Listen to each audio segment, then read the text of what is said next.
Yay mövsümü yaxınlaşdıqca istirahət planları da aktuallaşır.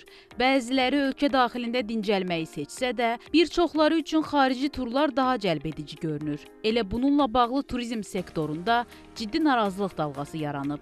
Belə ki, turizm məsələləri üzrə mütəxəssis Elgün Babayevin sözlərinə görə, yanvar-fevral aylarında alınan tur paketlərin məbləğinə əlavə olaraq hər turist üçün ödəniş də tələb olunur.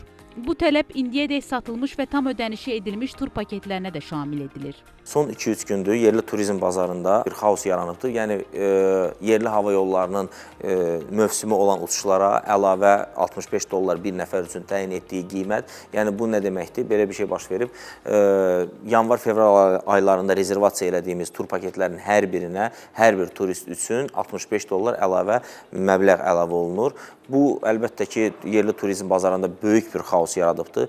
Turistlər bunu qəbul etmək istəmir, rezervasiyalar ləğv olunmağa doğru gedir və bu rezervasiyaların ləğv olunduqda artıq turizm şirkətlərinə böyük bir problemlər, əlbəttə ki, iş yerlərinin bağlanmaları, vakantların azalmağı kimi bir problemlər gəlir, rastlaşacaqlar. Turizm məsələləri üzrə mütəxəssis Elgün Babayevin sözlərinə görə, ölkədə yay ayları üçün prioritet olan istiqamətlərdən Türkiyə, Montenegro, Yunanistan, Gürcüstan və Birləşmiş Ərəb Əmirlikləridir. 2 nəfərlik paket bugünkü gündə $1500-2000 civarında təşkil olunur. Ötən ilə nisbətən bunlar əlbəttə 5-10%, əlbəttə ki, biraz bahalaşma gözə çarpan dərəcədədir. Montenegro istiqamətində, Serbiya istiqamətində 5-10% artımı görə bilirik. 1200-1500 evro civarında 2 nəfərlik tam hazır paketdir. Sadalanan qiymətlər və paketlər hamısı bir həftəlik şamil olunur və bu 2 nəfərə olan qiymətlərdir. Avropa istiqamətinin paketlərinin qiyməti kəskin dərəcədə fərqlənmə hiss olunur. İtaliya olsun, Macarıstan olsun, bu istiqamətdə olan 2 nəfərin paketinin qiyməti 2000 evro civarında təşkil olunur. Maldiv istiqamətində paketlərin qiyməti 2 nəfər üçün $3500-5000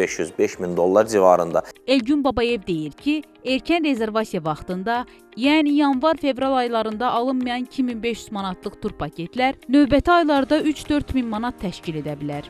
Yay üçün tur paketlər apreldə 30%, mayda isə 10% endirimlə təklif oluna bilər. İlhamə Kələyeva, Ramil İbrahimov, Xəbər Ertəsi.